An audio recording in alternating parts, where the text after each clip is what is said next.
بسم الله الرحمن الرحيم.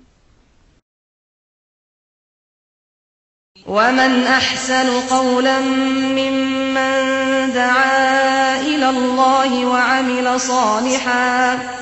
وعمل صالحا وقال إنني من المسلمين. بسم الله الرحمن الرحيم. الحاقة ما الحاقة وما أدراك ما الحاقة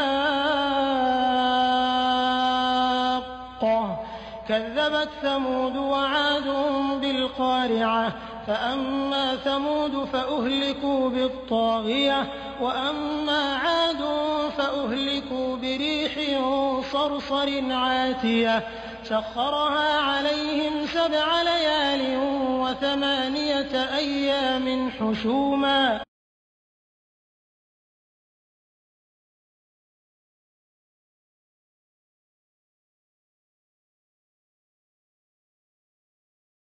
السلام عليكم ورحمة الله وبركاته.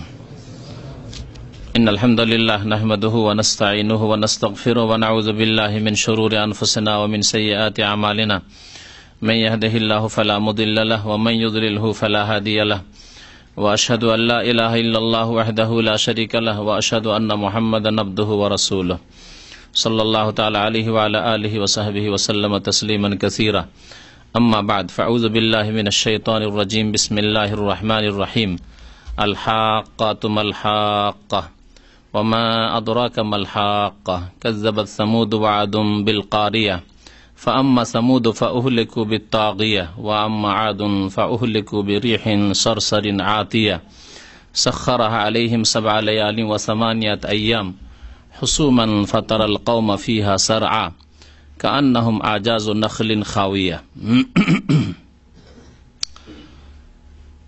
মহান আল্লাহ সমস্ত প্রশংসা যে আল্লাহ পাক রব্বুল আলামিন যাকে ইচ্ছা সম্মানিত করেন আর যাকে ইচ্ছা আল্লাহ পাক রব্বুল আলামিন লাঞ্ছিত করেন। আল্লাহ পাক রব্বুল আলামিন তার প্রতি যারা ঈমান নিয়ে আসে তাদেরকে আল্লাহ পাক রব্বুল আলামিন শ্রেষ্ঠত্ব দান করেন, আর যারা তাকে অস্বীকার করে তার নিয়ামতের অকৃতজ্ঞ হয়, তার বিরুদ্ধাচরণ করে, আল্লাহ পাক রব্বুল আলামিন তাদেরকে অপদস্থ করেন। আজকের তাফসীর হচ্ছে সূরাতুল হাক্কা থেকে। এই সূরাতুল হাক্কায় আল্লাহ পাক রব্বুল আলামিন সূরার প্রথম দিকেই কয়েকটি জাতির কথা উল্লেখ করেছেন, আদ, সামুদ এবং নূহ আলাইহিস সালামের জাতি, ফেরাউন, এসব জাতির কথা সংক্ষেপে উল্লেখ করে বলেছেন যে এরা আল্লাহ পাকের বিরুদ্ধাচরণ করেছিল, আল্লাহ পাককে অস্বীকার করেছিল।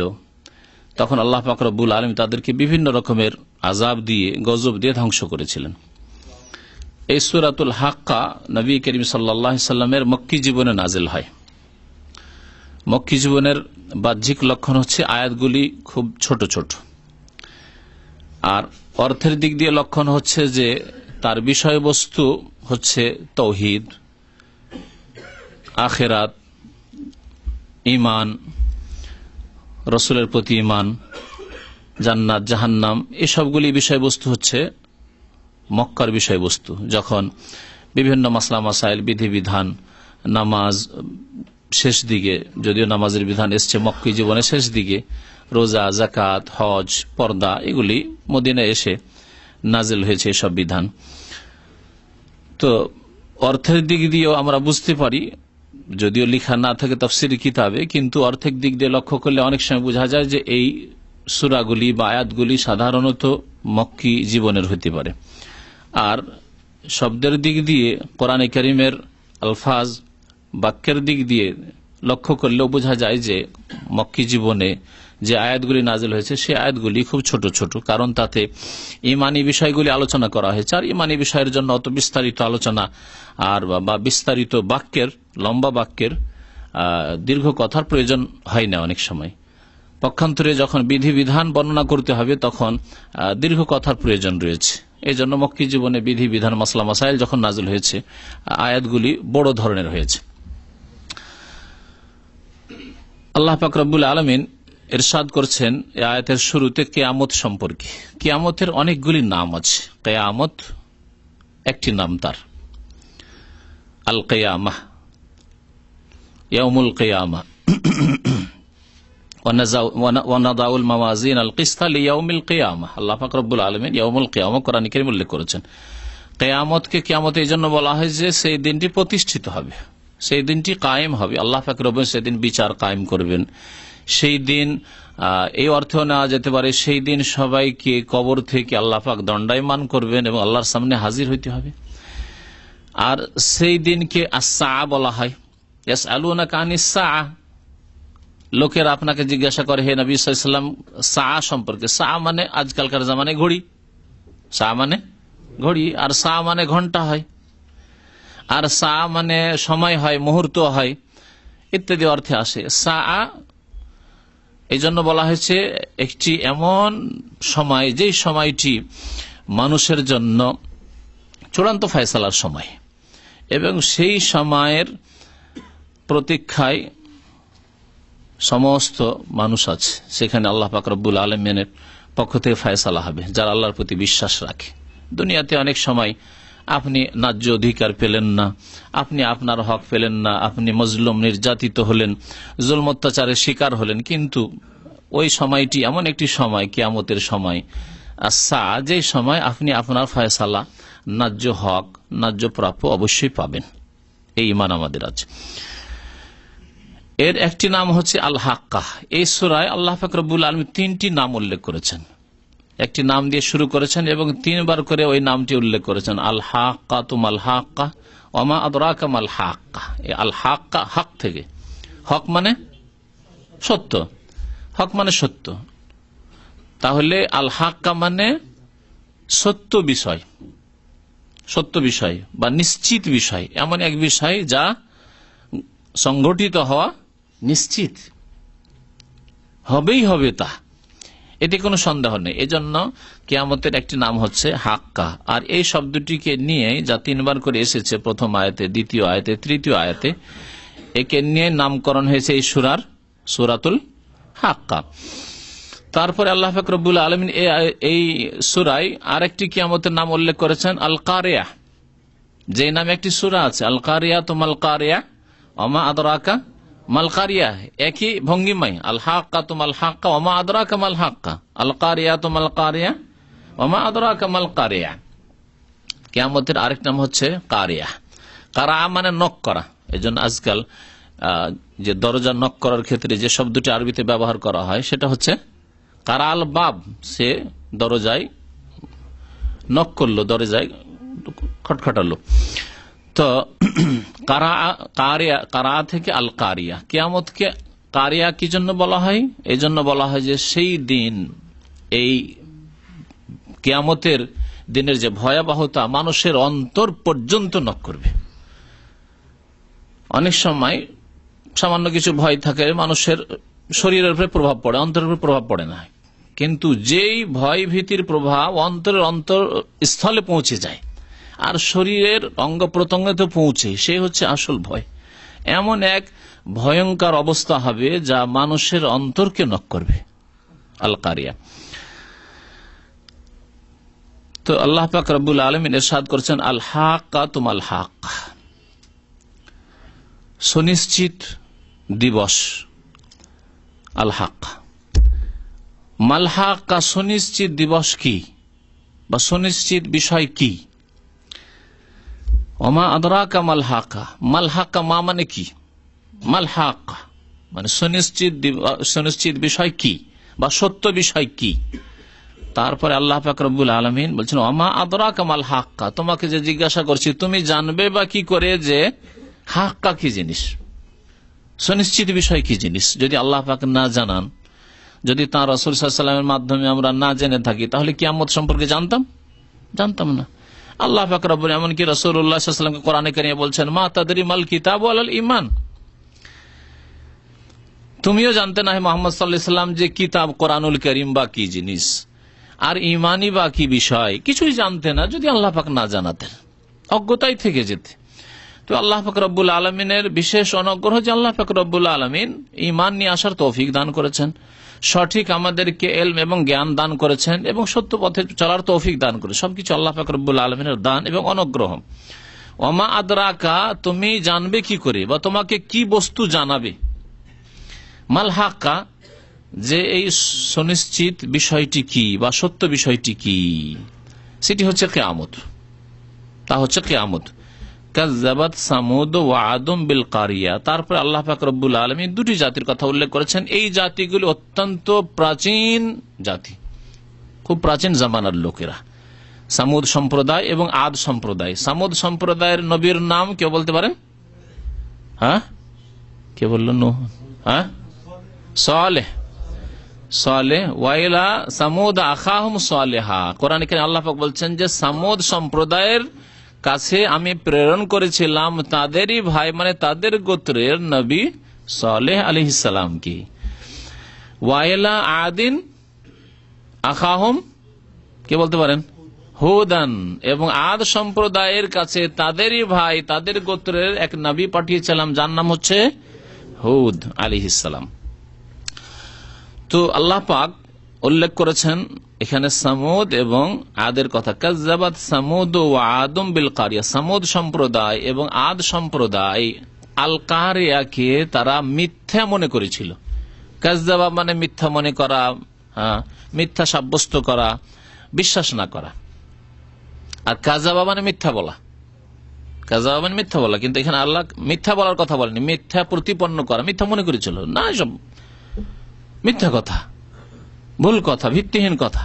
আসলে কিয়ামত নেই, বিচার হিসাব নিকাশ নেই, মরণের পরে পুনরুত্থান নেই, উঠানো নেই, কবর থেকে সরে গেলাম, গলে গেলাম, শেষ হয়ে গেল, আখিরাত নেই। এইরকম যারা মনে করে তারা ওই আদ সম্প্রদায়ের জাতির মতো, এবং ওই রকমই আযাবের প্রতীক্ষা করা উচিত যেমন আযাব আপতিত হয়েছিল আদ এবং সামুদ সম্প্রদায়ের উপর। সেই আযাবগুলি সংক্ষেপে আল্লাহ পাক এখানে উল্লেখ করেছেন। মহান আল্লাহ ইরশাদ করেছেন আল কারিয়াকে, অর্থাৎ কিয়ামতকে তারা কি করেছিল? মিথ্যা মনে করেছিল। ফাম্মা সামুদ, এখন সামুদের কথা শোনো, আল্লাহ বলছে সামুদের কথা শোনো, তারা কি করেছিল? পক্ষান্তরে সামুদ ফাউহলিকু বিত্তাগিয়া, যখন তারা আল্লাহকে অস্বীকার করলো, মানে আল্লাহর প্রতি ঈমান নিয়ে আসতে অস্বীকার করলো, রাসূলের প্রতি ঈমান নিয়ে আসতে অস্বীকার করলো, এবং পরকালের জীবনকে তারা অস্বীকার করলো, কিয়ামতকে অস্বীকার করলো, তখন তাদেরকে ধ্বংস করে দেওয়া হলো। উহলিকু, তাদেরকে ধ্বংস করে দেওয়া হলো বিত্তাগিয়া। বিত্তাগিয়া, তাগা ইয়াতগা মানে সীমা লঙ্ঘন করা, এটা হচ্ছে শাব্দিক অর্থ। এখান থেকেই তাগুত বলা হয় সীমা লঙ্ঘনকারী ব্যক্তিকে। বিশেষ করে তাগুত বলা ওই ব্যক্তিকে যেই ব্যক্তি নিজের উপাসনার দিকে, নিজের পূজার দিকে, নিজের অন্ধত্বের দিকে লোকেরা অন্ধ হয়ে তার অন্ধভক্ত হয়ে যাক, বিনা দলিলে বিনা প্রমাণে তার কথা সবগুলি সত্য, নবী রাসূলের মতো এইরকম মনে করুক, এই মনের কামনা বাসনা যার আছে সেই ব্যক্তি তাগুত। এই জন্য মানব রচিত বিধান হচ্ছে তাগুত। কারণ মানব রচিত বিধানের যারা প্রবক্তা তারা বলছে যে আজকালকার জামানার সমস্যার সমাধান হচ্ছে আমাদের এই রচিত বিধান, ক্যাপিটালিজম, পুঁজিবাদ, অথবা সমাজবাদ, অথবা মার্ক্সবাদ, অথবা মাওবাদ ইত্যাদি বাদ।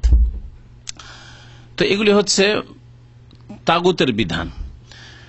এইরকমই আল্লাহ ছাড়া অন্যের যতগুলি পূজা হচ্ছে সেগুলি হচ্ছে তাগুত। তাগুতের 5টি ব্যাখ্যা, একটি ছোট্ট কিতাব আছে আপনাদেরকে বলি, পড়ে নেবেন খুব সংক্ষেপে। সেটা হচ্ছে 3টি মূলনীতি। কিতাবের নাম হচ্ছে 3টি মূলনীতি। ওর শেষ দিকে আপনি পাবেন তাগুত অনেক রয়েছে, তার মধ্যে প্রসিদ্ধ তাগুত হচ্ছে 5 রকমের। তো আল্লাহ পাক রব্বুল আলামিন বলছেন যে তাগিয়া দিয়ে ধ্বংস করলাম। তাহলে তাগিয়ার বা তাগায়াতগার শাব্দিক অর্থ থেকে তাগুত একটি শব্দ বেরোলো, যে আল্লাহ ছাড়া অন্যের যে পূজা হয় এবং ওর ওপর সন্তুষ্ট, ও তাগুত। এইরকমই মানব রচিত বিধান যেহেতু আল্লাহ পাকের বিধানকে বাদ দিয়ে রচনা করা হয়েছে এবং সেটাকে সারা পৃথিবীতে চালিয়ে দেওয়া হয়েছে, সেই জন্য সে তাগুতি বিধান। এইরকমই তাগায়াতকু, যে কোনো সীমালঙ্ঘনকারীকে বলা হয় সে সীমালঙ্ঘন করেছে। তো আল্লাহ পাক রব্বুল আলামিন এখানে তাগিয়া বলেছেন ওই ক্ষেত্রে না, কোনো কারো পাপের ক্ষেত্রে নয়, বরং এখানে বলা হয়েছে এমন আযাবের ক্ষেত্রে যে আযাব সীমাহীন ছিল। আযাবের সীমাহীনতা দেখানো হয়েছে। তাহলে তাগিয়া মানে এখানে বলা হয়েছে, তাগিয়ার তাফসিরে সাহাবাই কেরাম এবং তাবেঈনরা তাফসির করেছেন, তাগিয়া মানে বিসাইহা আশ-শাদীদা, ভয়ঙ্কর বিকট শব্দ বা সীমাহীন বিকট শব্দ, এমন বিকট শব্দ যে সেই শব্দে তাদের কানের পর্দা ফেটে গিয়েছিল এবং সব সাথে সাথে আছাড়কে পড়েছে, নিশ্চিহ্ন হয়ে গেছে, একটিও কেউ বেঁচে থাকেনি। বিদ্যুতের গর্জনে আজকাল অনেকে মারা যায়, তাই না? বিদ্যুতের গর্জনে। আর এই গর্জন বিদ্যুৎ থেকে কত বেশি যে সীমাহীন ওর গর্জন ছিল, আর শব্দ যে কত বিকট ছিল যে সমস্ত ধ্বংস হয়ে গেছিল একটি আওয়াজে। আল্লাহ পাক বলছেন যে তাদেরকে ধ্বংস করা হয়েছিল, এই সামুদ্রের ধ্বংস করা হয়েছিল বিত্তাগিয়া, সীমাহীন বিকট শব্দের দ্বারা। এটি হচ্ছে খুব প্রসিদ্ধ তাফসির। কিন্তু প্রখ্যাত তাবেঈ মুজাহিদ একজন বড় মুফাসসির, ইমাম মুজাহিদ, তিনি একটি আলাদা তাফসির করেছেন। তাগিয়া বলা হয় গুনাহকেও বলা হয়, সীমালঙ্ঘনের গুনাহ। যে কোনো গুনাহ হচ্ছে সীমালঙ্ঘন। আপনি নামাজ না পড়ছেন, সীমালঙ্ঘন করলেন। আপনি সুদ খাচ্ছেন, সীমালঙ্ঘন করলেন। আপনি অশ্লীলতা ছড়াচ্ছেন বা অশ্লীল কাজ করছেন, অশ্লীল দৃশ্য দেখছেন, সীমালঙ্ঘন করলেন। এক কথায় আল্লাহ পাক রব্বুল আলামিনের যে হুদুদ, যা কোরআনে কারীমের ভাষায় বলা হয়েছে, তিলকা হুদুদুল্লাহ ফালা তা'তাদুহা, আল্লাহ কোরআনে কারীমে বলছেন যে এগুলি হচ্ছে আল্লাহ পাকের সীমানা, সুতরাং এই সীমাকে অতিক্রম করিও না, পার করিও না, সীমালঙ্ঘন করিও না। তাহলে যারাই সীমা লঙ্ঘন করলো, আল্লাহ পাক রব্বুল আলমিনের পক্ষ থেকে যে সীমানা নির্ধারিত করা হয়েছে সেই সীমানাকে, মানে হালাল হারামের সীমানা, ফরজ অজেবের সীমানা, বৈধ অবৈধের সীমানা, করণীয় বর্জনীয় সীমানা, যা আল্লাহ পাক নির্ধারিত করেছেন, কি করবেন কি করবেন না, আল্লাহ এবং তার রাসূল যা করতে বলেছেন করবেন। কি খাবেন কি খাবেন না, যা আল্লাহ পাক এবং তার রাসূল হালাল করেছেন তা খাবেন, যা হারাম তা খাবেন না। কি ফরজ অজেব আদায় করবেন, যা আল্লাহ এবং তার রাসূল ফরজ করেছেন তাই ফরজ, মানুষ ফরজ করলে ফরজ হয় না।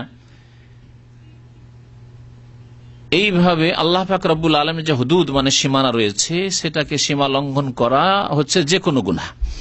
তো ইমাম মুজাহিদ তাফসীর করতে বলেছেন যে সামুদ সম্প্রদায়কে ধ্বংস করা হয়েছিল তাদের পাপের কারণে, মানে সীমা লঙ্ঘন করেছিল তারা পাপ করে। তাগিয়া মানে তাহলে পাপের অর্থ করেছে, কিন্তু প্রসিদ্ধ তাফসীর হচ্ছে তাগিয়া মানে হচ্ছে সীমাহীন বা ভীষণ বিকট শব্দ। ওয়াম্মা আদন, পক্ষান্তরে আদ সম্প্রদায়কে ধ্বংস করা হয়েছিল। এখানে সংক্ষেপ করে দেওয়া হলো সামুদের ঘটনা। তাদেরকে আল্লাহ পাক একটি মুজিজা, তাদের নবীকে উষ্ট্রি পাঠিয়েছিলেন। হ্যাঁ, আল্লাহ পাক রব্বুল সূরা ওয়াশ-শামসি ওয়া দুহাহা উল্লেখ করেছেন না, কাযযাবাত সামুদ বিতাগওয়াহা ইযিম বাসা আশকাহা ফাকালা লাহুম রাসূলুল্লাহ নাকাতাল্লাহ, আল্লাহর উষ্ট্রি, ওয়া সুকিয়াহা ফাকাযযাবুহু, মিথ্যা মনে করেছিল নবীকে, ফাকারুহা, হত্যা করে দিয়েছিল সে উষ্ট্রিকে, ফাদামদামা আলাইহিম রাব্বুহুম বিযামবিহিম, তাদেরকে একবার সমূলে বিনাশ করে আল্লাহ ধ্বংস করেছিলেন। এখানে কি দিয়ে ধ্বংস করা হয়েছিল বলা হয়নি, সমূলে বিনাশ করে দেওয়া হয়েছিল। ফাদামদামা আলাইহিম রাব্বুহুম বিযামবিহিম, তাদের পাপের কারণে, ফাসাওয়াহা, একেবারে শেষ করে দিয়েছে আল্লাহ পাক রব্বুল আলামিন। ওয়ালা ইয়াখাফু উকবা, আল্লাহ পাক কোন জাতিকে, কোন ব্যক্তিকে ধ্বংস করতে গিয়ে তার যে কোনো প্রতিক্রিয়া হতে পারে এর কথা চিন্তা করেন না। না করতে হয়, আল্লাহ পাককে করতে হয়নি, কিন্তু আমাদের প্রত্যেককে করতে হয়। কোন একজন সাধারণ লোককেও মারতে গিয়ে বড় থেকে বড় শক্তিওয়ালা সে প্রতিক্রিয়ার কথা চিন্তা ভাবনা করছে, প্রতিক্রিয়া হইতে পারে। হ্যাঁ, আমাদেরকে সতর্ক থাকতে হবে। আমরা মেরেছি, সুতরাং আমাদেরকেও নিজেকে সুরক্ষিত স্থানে থাকতে হবে, যেখানে সেখানে চলাফেরা করা যাবে না, কারণ আমাদের অনেক শত্রু আছে, ঠিক না? তাহলে দুনিয়ার প্রত্যেকটি শক্তি ইয়াখাফু উকবাহা, কোন কাজ করলে, কোন সিদ্ধান্ত নিলে তার প্রতিক্রিয়া হতে পারে এই আশঙ্কা তার আছে বা তাদের আছে। কিন্তু আল্লাহ পাক রব্বুল আলামিন তার সত্তা সম্পর্কে বলছেন ওয়ালা ইয়াখাফু উকবাহা। আল্লাহ সামুদ সম্প্রদায়কে ধ্বংস করেছেন, আল্লাহ পাক এর যে প্রতিক্রিয়া পরিণাম হবে কিছু, তারা কিছু প্রতিশোধ নিতে পারবে বা কোন জাতি এসে প্রতিশোধ নেবে যে সামুদকে ধ্বংস করা হয়েছে, ওয়ালা ইয়াখাফু, আল্লাহ পাক এর ভয় করেন না, আল্লাহ পাক এই আশঙ্কা নেই, সর্বশক্তিমান আল্লাহ পাক রব্বুল আলামিন।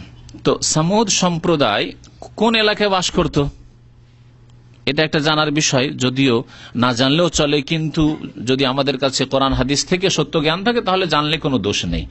সামুদ সম্প্রদায় কেমন একটা সম্প্রদায়, আর আদ সম্প্রদায়, এই দুইটি সম্প্রদায় এই জাজিরা আরবে, আরব এলাকায় বাস করত। বাকি অন্যান্য যতগুলি উম্মতের ঘটনা ঘটেছে এই জাজিরা আরব উপদ্বীপের বাইরে, শাম দেশে অথবা ইরাকে অথবা মেসরে, ফেরাউনের ঘটনা মেসরে, ইব্রাহিম আলাইহিস সালামের ঘটনা নমরুদ ঘটনা ইরাকে। কিন্তু এই সামুদ সম্প্রদায় আর আদ সম্প্রদায়, এই দুইটি ঘটনা, এই দুই জাতির ধ্বংসের ঘটনায় এই আরব উপদ্বীপে হয়েছে, আল জাজিরাতুল আরাবিয়া যেটাকে বলা হচ্ছে, যেখানে আমরা আছি কাছাকাছি। হ্যাঁ, সামুদ সম্প্রদায়কে কোন এলাকায় ধ্বংস করা হয়েছে? সেই এলাকার নাম হচ্ছে আল ওলাহ, আল ওলাহ, যা তাবুক জোনে পড়ছে। সৌদি আরবের যে তাবুক এরিয়া আছে, যেমন আপনার ইস্টার্ন প্রভিন্সের মিন্তাকা শারকিয়াতে আছেন, তাবুক এলাকায় এই জায়গাটি অবস্থিত। সেই এলাকা দিয়ে নবী করিম সাল্লাল্লাহু আলাইহি ওয়াসাল্লাম যখন তাবুকের যুদ্ধে যাচ্ছিলেন, অতিক্রম করেছিলেন, সাহাবায়ে কেরামরা সেখানে অবস্থান করে আটা সেনে ফেলেছিলেন, পানি নিয়েছিলেন। নবী সাল্লাল্লাহু আলাইহি ওয়াসাল্লাম বললেন যে তাড়াতাড়ি যে আটা সেনে ফেলেছে এই আযাবের এলাকার পানি দিয়ে সেই আটাকে ফেলে দাও এবং এখান থেকে দ্রুত প্রস্থান করো, তাড়াতাড়ি এখানে অবস্থান করবে না, এখানে লেট করবে না, বিলম্ব করবে না, কারণ আল্লাহর গজব, আল্লাহর আযাবের কিছু অংশ থেকে যেতে পারে আর তা তোমাদের উপর আসতে পারে। এই জন্য বলা হয়েছে যে কোনো আযাবের এলাকা সম্পর্কে যদি জানা থাকে যে এই এলাকায় কোনোদিন আল্লাহ পাকের আযাব এসেছিল, মারাত্মক আযাব, তাহলে সেই এলাকায় অবস্থান করা ঠিক নয় এবং তাড়াতাড়ি সেখান থেকে অতিক্রম করতে হবে। এবং কাঁদতে কাঁদতে নবী করিম সাল্লাল্লাহু আলাইহি ওয়াসাল্লাম বলেছেন যে লা তাদখুলু মাসাকিনিল্লাযিনা যালামু আনফুসাহুম ইল্লা আন তাকুনু বাকিনা, যারা নিজের উপর জুলম করে ধ্বংস হয়েছে, অত্যাচার করে, আল্লাহর হক নষ্ট করে, আল্লাহর বিরুদ্ধাচরণ নাফরমানি করে যে সব জাতি ধ্বংস হয়েছে বা তাদেরকে ধ্বংস করা হয়েছে, সেই এলাকায় প্রথম কথা প্রবেশই করবে না, যাবেই না সেই এলাকায়। আর যদি যেতে হয় ইল্লা আন তাকুনু বাকিন, কাঁদতে কাঁদতে ঢুকবে যে আল্লাহ তোমার গজব থেকে রক্ষা করি, আল্লাহ আল্লাহ তোমার আযাব থেকে আমাদেরকে হেফাজত করি আল্লাহ। তো এই সামুদ সম্প্রদায়ের এলাকা তাবুক এলাকায় রয়েছে। আল্লাহ পাক রব্বুল আলামিন প্রাচীন জামানায় এদেরকে ধ্বংস করেছেন। আদ সম্প্রদায় এই আরব উপদ্বীপের মধ্যে, সেই এলাকা হচ্ছে ইয়ামান এবং ওমান, আর ওই দিকে আপনার যে আরব আমিরাত, ওর এই সব বর্ডার, এই তিনটি দেশের বর্ডারের আশেপাশে বিস্তর এলাকা আছে, যে এলাকার নাম হচ্ছে আরবিতে আরবুল খালি আর ইংরেজিতে বলছে এমটি কোয়ার্টার। বুঝলেন কেউ? এমটি মানে শূন্য, এমটি, আর কোয়ার্টার মানে হচ্ছে 4/1 ভাগ, আর রোবো আল খালি, খালি মানে শূন্য আর রোবো মানে 4/1 ভাগ। আচ্ছা, এই এলাকাকে রবুল খালি কেন বলা হয়? কে বলতে পারেন? জিওগ্রাফিয়া, ভূগোলের জ্ঞান। এই এলাকাকে রোবো বলা হয় মানে 1/4 অংশ, আরব জাজিরা সৌদি আরব যা আছে এর 1/4 অংশ একেবারে শূন্য পড়ে আছে। আর খালি মানে শূন্য, শূন্য পড়ে আছে 1400 বছর আগে থেকে, তার আগে থেকে পড়ে আছে, এখনো পড়ে আছে। এই এলাকায় না তেমন রাস্তাঘাট আছে, এমন মরুভূমি যে যখন বাতাস ওঠে, প্রাচীন জামানার কিস্সা কাহিনী, আমি ভূগোলের একটি কিতাব পড়েছিলাম, জাজিরা আরবের, এতে পড়েছিলাম, বাল্য জীবনে, ছাত্র জীবনে পড়েছিলাম যে উটে চড়ে সফর করত, আর যখন বাতাস আসলো ওই ঝড়ে মানুষ মরুভূমির বালিতে ডুবে থেকে যেত। এখনো কোনো রাস্তাঘাট তেমন হয়নি। আরাম করে অনেক ভাইরা ওখানে কাজ করেন, যারা এখানে জাহরান আসেন মাসে বেতন নিতে, বাজার করতে, কেনাকাটা করতে, এখানে দাম্মাম খবরে আসে, প্লেনে যায়। আরবুল খালি এই এলাকায় আদ সম্প্রদায় বাস করত কোন এককালে, আজকে থেকে প্রায় 8 থেকে 10,000 বছর আগে। ইব্রাহিম আলাইহিস সালামের জামানায় হচ্ছে 5,000 বছর। আবুল কালাম আজাদ সাহেব, মানে মৌলানা আবুল কালাম আজাদ, যে ভারতের বড় খুব শিক্ষিত মানুষ ছিলেন, তো উনি লিখেছেন যে এটা ইব্রাহিম আলাইহিস সালামের জামানা হচ্ছে 5,000 বছর আগে, আজকে থেকে প্রায় 100 বছর আগে লেখা হয়েছে। তো তার থেকেও অনেক আগে আদ জাতি এবং সামুদ জাতিকে ধ্বংস করা হয়েছে। আরব জাতিকে ভাগ করা হয়েছে 3 ভাগে। জিওগ্রাফিয়াতে ভৌগোলিকভাবে আরব জাতিকে 3 ভাগে ভাগ করা হয়েছে। একটি জাতির কথা বলা হয়েছে, সে আরবদের নাম হচ্ছে আরবে বাইদা, মানে এমন আরব, প্রাচীন আরব, তাদেরকে আল্লাহ পাক ধ্বংস করে দিয়েছেন। এই দুটো জাতি, এর সাথে আরো কিছু লোকেরা ছিল, তাদের নাফরমানির কারণে, তাদের কুফরির কারণে, তাদের পাপের কারণে আল্লাহ পাক তাদেরকে একেবারে এমন ধ্বংস করেছেন, তাদের প্রজন্ম আর পৃথিবীতে নেই। এক আদ জাতি আর এক হচ্ছে সামুদ জাতি। আর দ্বিতীয় আরব জাতি যাদের প্রজন্ম আছে এখনো, আর তৃতীয় আরব জাতি যাদের প্রজন্ম আছে, এই দুটির নাম। দ্বিতীয় আরব জাতির নাম হচ্ছে আরবে আরেবা। আরবে আরেবা হচ্ছে অধিকাংশ ইয়ামানের লোকেরা। নবী সাল্লাল্লাহু আলাইহি ওয়াসাল্লাম সেই জামানায় তাদেরকে বলেছেন কাহতানি। ওরা হচ্ছে কাহতানি লোক। আজকালও কাহতানি ফ্যামিলি আছে, কিন্তু ওটা সীমিত অর্থে। আর তখনকার জামানার কাহতান ফ্যামিলি বা কাহতান যে সম্প্রদায় কম, সেটা হচ্ছে বিশাল কম। তাদের অধিকাংশই আরব দেশের বা আরব উপদ্বীপের দক্ষিণ এলাকায় বাস করত, অর্থাৎ ইয়ামানের দিকে বাস করত, ইয়ামান এবং ইয়ামানের আশেপাশের এলাকায় বাস করত। এরা হলো কাহতান, বানু কাহতান, কাহতান প্রজন্ম। আরেকটি হচ্ছে আরবে মুস্তাআরবা, এদেরকে বলা হয়, আগেরটাকে বলা হয় আরবে আরেবা, মানে এরা এদের প্রথম থেকে এদের মাতৃভাষা আরবি ভাষা ছিল।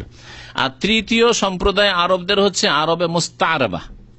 আরবে মুস্তাআরবা, মুস্তাআরবা এই জন্য বলা হয় যে তাদের মাতৃভাষা আরবি ছিল না, অন্য দেশ থেকে এসে বসবাস করে আরবদের এলাকায় বসবাস করে তারা আরবি শিখে গিয়ে আরবি হয়ে গেছিল, তাদেরকে মুস্তাআরবা বলা হয়। নবী করিম সাল্লাল্লাহু আলাইহি ওয়াসাল্লাম কোন বংশের? কুরাইশ বংশের। কুরাইশ বংশ এই তিনটি যে ভাগ করা হইল ভৌগোলিক দিক থেকে, তিন ভাগের কোন ভাগে? হ্যাঁ, নবী সাল্লাল্লাহু আলাইহি ওয়াসাল্লাম কাহতানি না আদনানি? আদনানি। এখন বুঝতে পেরেছেন, আদনানি। আদনান তাহলে কাহতান বংশের না। আদনান হচ্ছে আরবে মুস্তাআরবা, মানে তৃতীয় গ্রুপের। মুস্তাআরবা মানে যাদের মাতৃভাষা আরবি ছিল না, বাইরে থেকে এসে এখানে বসবাস করে তাদের ভাষা আরবি হয়ে গেছিল। আপনারা জানেন যে আজকে থেকে 5000 বছর আগে ইব্রাহিম খলিলুল্লাহ আল্লাহর ঘর কাবা তৈরি করলেন এবং নিজের স্ত্রী হাজারকে এবং তার ছেলে ইসমাইল আলাইহিস সালাম দুজনকে নিয়ে এসে কোথা থেকে নিয়ে আসলেন? ইরাক থেকে হিজরত করে চলে গেছেন শাম। শাম থেকে আসলেন, আসার পরে মক্কায় এই মা এবং ছেলে শিশু ছেড়ে দিয়ে চলে গেলেন। পানির প্রয়োজন হলো, আল্লাহ পাক রব্বুল জমজম কূপ সৃষ্টি করে দিলেন। তারপরে এখানে যখন পানি হলো, আরবরা তখন ওখানে বসবাস শুরু করলো। ওই আরবদের সাথে বসবাস করে তখন ইসমাইল আলাইহিস সালাম আরবি শিখলেন। প্রথম আরবি শিখলেন ইসমাইল আলাইহিস সালাম। ইব্রাহিম আলাইহিস সালামের বাড়ি ইরাক ছিল, ইরাকের ভাষা তখন আরবি ছিল না। তখনকার কথা তো দূরের কথা, ইমাম আবু হানিফা রাহমাতুল্লাহ আলাইহির জামানার কথা। ইসলাম আসার পরে যখন ইসলাম পৌঁছল ইরাকে, তখন সেখানকার মাতৃভাষা ফার্সি ছিল। ইমাম আবু হানিফা রাহমাতুল্লাহ আলাইহির মাতৃভাষা ফার্সি ছিল। তো আরবে মুস্তাআরবা মানে পরে তারা আরব হয়েছেন, এই কুরাইশ গোত্র এবং কুরাইশের সাথে অন্যান্যরা যারা মুস্তাআরবা, অনেকগুলি গোত্র। তো আল্লাহ পাক রব্বুল আলামিন কি বলছেন আদ সম্পর্কে? ওয়া আম্মা আদুন ফাউহলিকু বিরিহিন সারসারিন আতিয়া। পক্ষান্তরে আদ সম্প্রদায়কে ধ্বংস করা হয়েছিল বিরিহিন, ঝড়ো হাওয়া, ঝড়ো বাতাস, ঝঞ্ঝা বায়ু, যাই বলেন না কেন। সারসারিন, সারসারিনের শাব্দিক অর্থ তাফসীরকারগণ বলেছেন যে বারিদাতিন, অত্যন্ত ঠান্ডা। বাতাস যদি হয় মানে ঘূর্ণিঝড়ের, সাধারণ ঝড় নয়। গত রাত্রে দেখেছেন কেমন বাতাস ছিল, সামান্যই বাতাস বলতে হবে। সেই বাতাসে চলাফেরা করা যাচ্ছিল না, মনে হচ্ছে ধুলো বালিতে মনে হচ্ছে যে আর চোখ খোলা যাবে না এই অবস্থা। আর তাও যদি ঘূর্ণিঝড় হয়, আর তার সাথে গত রাত্রে এত বেশি ঠান্ডা ছিল না, সামান্যই ঠান্ডা ছিল। যদি অত্যন্ত ঠান্ডা হয়, এইরকম বাতাস আল্লাহ পাক বাতাসের আযাব পাঠিয়েছেন। আতিয়া মানে সীমা লঙ্ঘনকারী, সীমাহীন, সীমাহীন ঠান্ডা ঝঞ্ঝা বায়ু দিয়ে আল্লাহ পাক রব্বুল আলামিন কি করেছিলেন? ধ্বংস করেছিলেন আদ সম্প্রদায়কে। আর তাও 1 ঘন্টা 2 ঘন্টা না, সারা রাত চলেছে। ফজর নামাজে দেখি ঠান্ডা হয়ে গেছে, তাই না? রাত্রে সামান্য বাতাস চলেছে, তাতে চিন্তা করছি, বাসায় গিয়ে পৌঁছিলাম আর আলোচনা করলাম যে আল্লাহ আকবার, যারা মাজরায় কাজ করে, যারা মাঠে ঘাটে কাজ করে, যারা উটের কাছে গরু ছাগলের কাছে যেসব লেবার আছে, কিভাবে জীবন যাপন করছি আমরা। ঘরের মধ্যে ঝড় যখন এসে লাগছে, ঘরে ধাক্কা দিচ্ছে, ঘুম ভেঙে যাচ্ছে সামান্য ঝড়ে। তাহলে কিভাবে ওরা বসবাস করছে চিন্তা করুন। তাহলে ও আম্মা বে নেমাতে রব্বিকা ফাহাদ্দিস, 500 টাকা বেতন, সে যেন পেরেশান আছেন, অথচ আল্লাহর কত নিয়ামতের শহরের মধ্যে বসবাস করছেন। মাজারাতে না, মরুভূমিতে না, ও বকরি ছাগল চড়ান না, উট চড়ান না আপনি। যদি ওইরকম হইতো কি অবস্থা হইতো আপনার? শুকরিয়া আদায় করুন, বলো আলহামদুলিল্লাহ। সেই ঘূর্ণিঝড় কয়দিন চলেছিল, কয় রাত? সাখখারাহা আলাইহিম সাবআ লায়ালিন। আল্লাহ পাক তাদের উপর এই ঝঞ্ঝা বায়ুকে, ঠান্ডা এবং ঘূর্ণিঝড়কে নিযুক্ত করেছিলেন। সাখারা, সাখারা মানে চাপিয়ে দেওয়া, নিযুক্ত করা। 7 রাত ও সামানিয়াত আইয়াম, 8 দিন। 7 রাত 8 দিন। আর মাঝে মাঝে গ্যাপ দিয়ে হইলে তাও হয় না। আল্লাহ পাক বলছেন যে হুসুমান মানে এক টানা, বিনা বিরতিতে, অবিরাম। ফাতারাল কওমা ফিহা সারআ, সুতরাং তুমি ওই জাতিকে যদি সেই জামানায় থাকতে, আল্লাহ পাক নবীকে বলছেন, তুমি দেখতে যে সব উপুড় হয়ে পড়ে আছে। সারআ মানে মুখের ভয়ে উপুড় হয়ে পড়ে থাকা। আল্লাহ আকবার। তাদের সম্পর্কে তাফসীর কিতাবে লেখা আছে কেমন ভাবে আল্লাহ ধ্বংস করেছিলেন। এক হচ্ছে যে ঝড়ে যদি কেউ গড়তে গড়তে মরে, ঝড়ে পড়ে গেছে আর গড়ছে আর মরছে, তাহলে হয়তো একটু হালকা ভাবে মরলো না, না, এমন ঘূর্ণিঝড় ছিল যে এক হঠাৎ করে আছাড় খেয়ে পড়তো মাথার ভরে, মাথার ভরে, আর তাতে মাথা চূর্ণ বিচূর্ণ হয়ে যেত, সাপ গোটা বডি, এবং তার অত্যন্ত শক্তিশালী। তারা এত লম্বা চওড়া বডিওয়ালা হইতো যে তাদের কথা তাফসীর কিতাবে বর্ণনা করা হয়েছে যে অত্যন্ত শক্তিশালী জাতি। আল্লাহ পাক রব্বুল আলামিন এদের সম্পর্কে বলেছেন যে লাম ইউখলাক মিসলুহা ফিল বিলাদ, এদের মতো শক্তিশালী জাতি মানব জাতির মধ্যে আর সৃষ্টি করা হয়নি।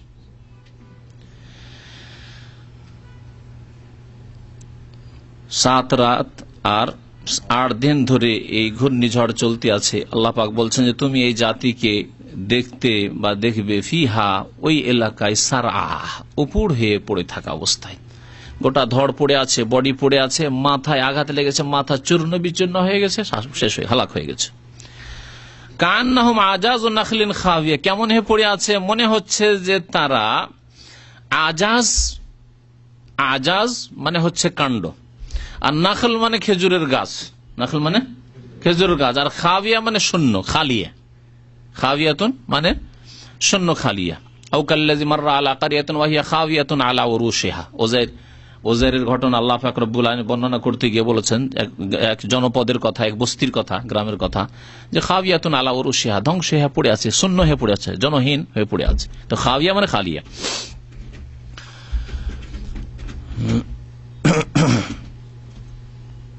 কারো পেট যদি খালি থাকে আরবি ভাষায় বলে খালিল বাতন বলে, আর খাবিউল বাতন বলে।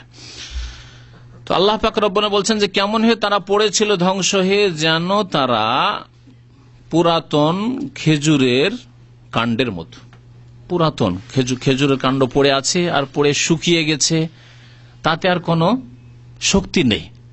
কাণ্ড শুকিয়ে গিয়ে যেন শূন্য হয়ে গেছে, শুধু খোল পড়ে আছে, ভিতরে কোনো শক্তি নেই, ওটাকে খুঁটি বানানো হবে না, কাজ আসবে না, তাতে থেকে কাঠ নেওয়ার চেষ্টা করে কোনো কাজে আসবে না, আপনার কাজেও আসবে না। এইরকম হয়ে তারা ধ্বংস হয়ে পড়ে আছে। কান্নাহুম আজাজু নাখলিন খাওয়িয়া, যেন তারা মনে হচ্ছে যে পুরাতন, শূন্য মানে ওই পুরাতন খেজুরের কাণ্ড।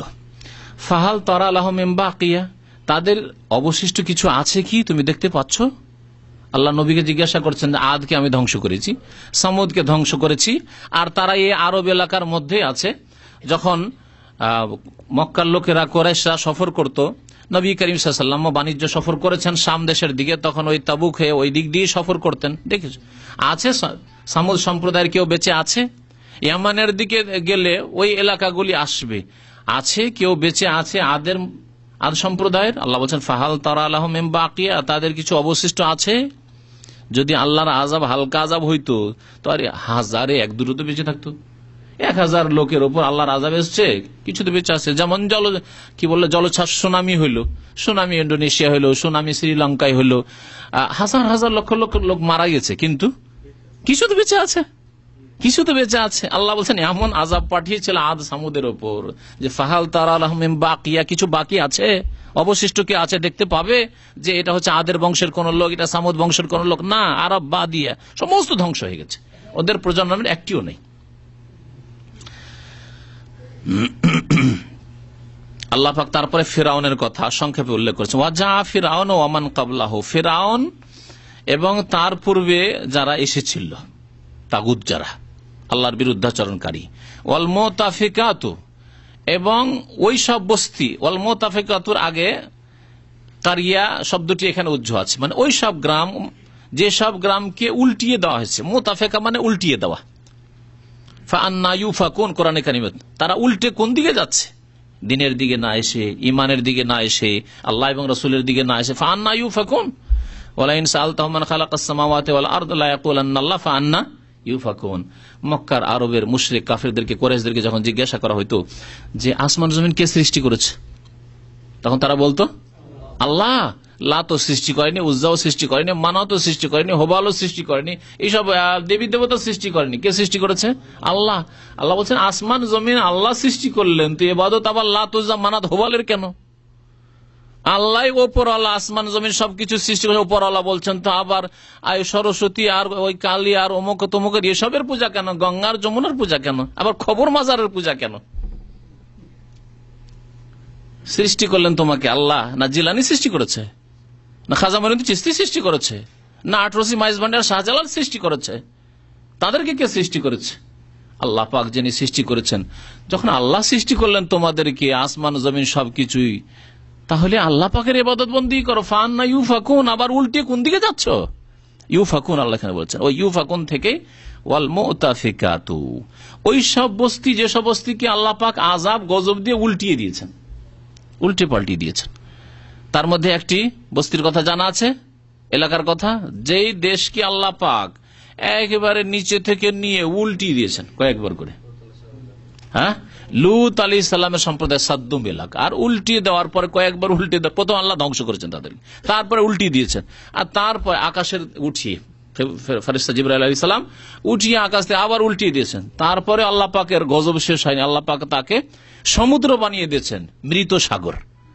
হ্যাঁ, যে মৃত সাগরের নাম শুনেছে, মৃত সাগর এলাকায় হচ্ছে লূত আলাইহিস সালামের নাফরমান জাতি, যারা সমকামিতায় লিপ্ত ছিল, আল্লাহ পাকে তো অস্বীকার করেছিল, নবীর সাথে সব কুফরি করেছিল, কিন্তু তাদের মধ্যে যে নোংরামি ছিল, আল্লাহ পাক সেই নোংরামি সম্পর্কে বলেছে, মা সাবাকাকুম বিহা মিন আহাদিম মিনাল আলামিন, তোমাদের পূর্বে মানব জাতির কেউ এই কুকাজ জানতো না,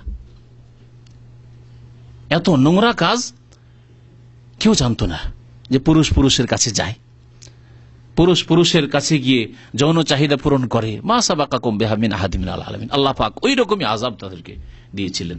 তো উল্টে দেওয়া বস্তিগুলোর মধ্যে একটি বস্তি হচ্ছে সাদ্দুম এলাকা, যে এলাকায় লূত আলাইহিস সালামের সম্প্রদায় বসবাস করত।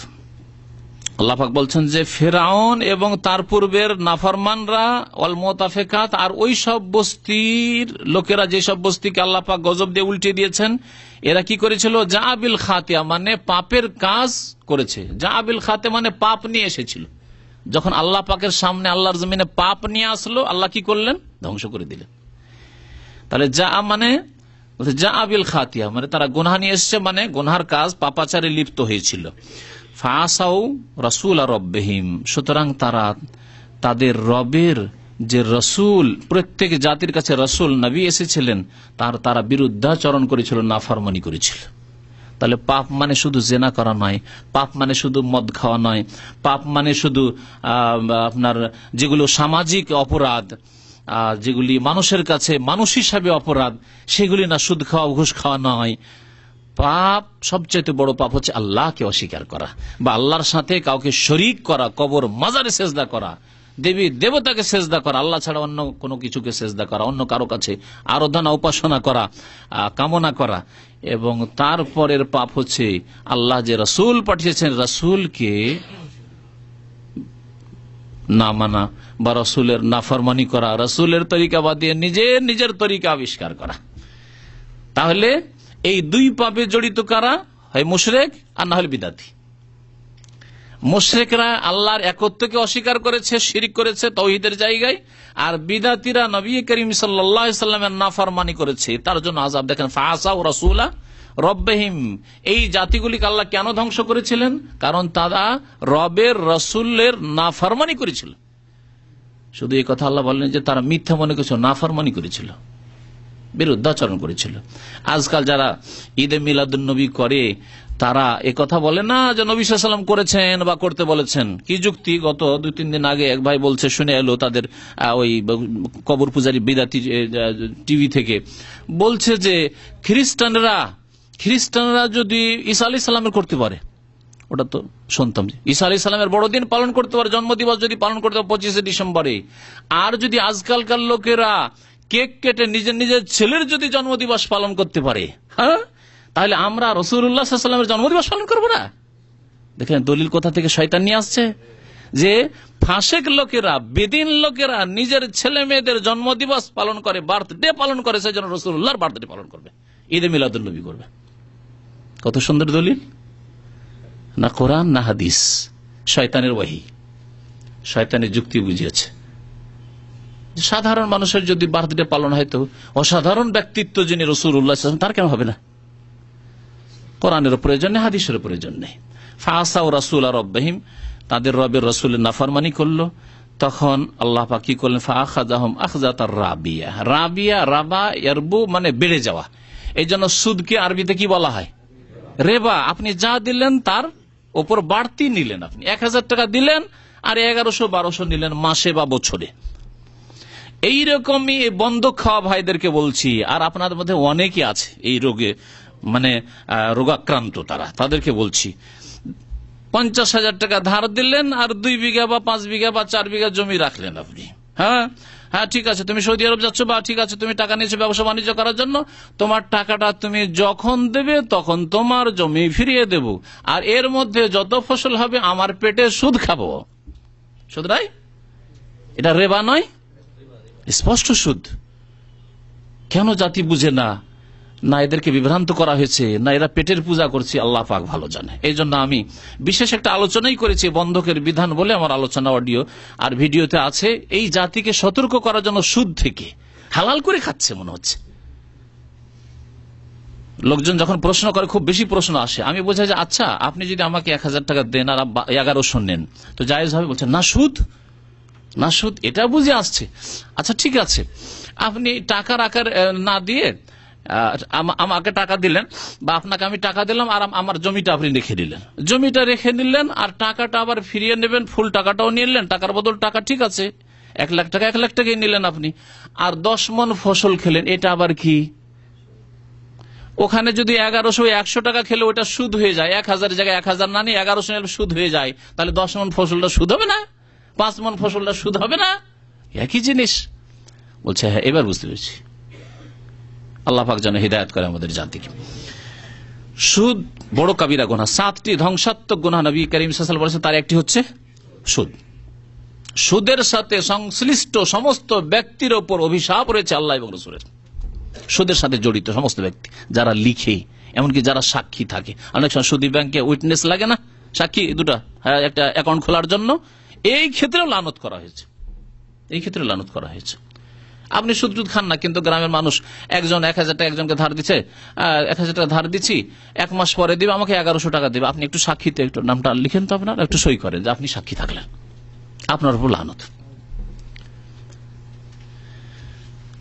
তো বলছিলাম যে রাবা ইয়ারবু মানে বাড়া, ওখান থেকে রেবা সুদ, আর এখানে আযাবের ক্ষেত্রে আল্লাহ বলছেন ফাআখাযাহুম আখযাতান রাবি, আল্লাহ পাক তাদেরকে খুব শক্ত করে ধরলেন, সাধারণ ধরা নয়, খুব শক্ত করে ধরলেন, আখযাতান শাদীদা।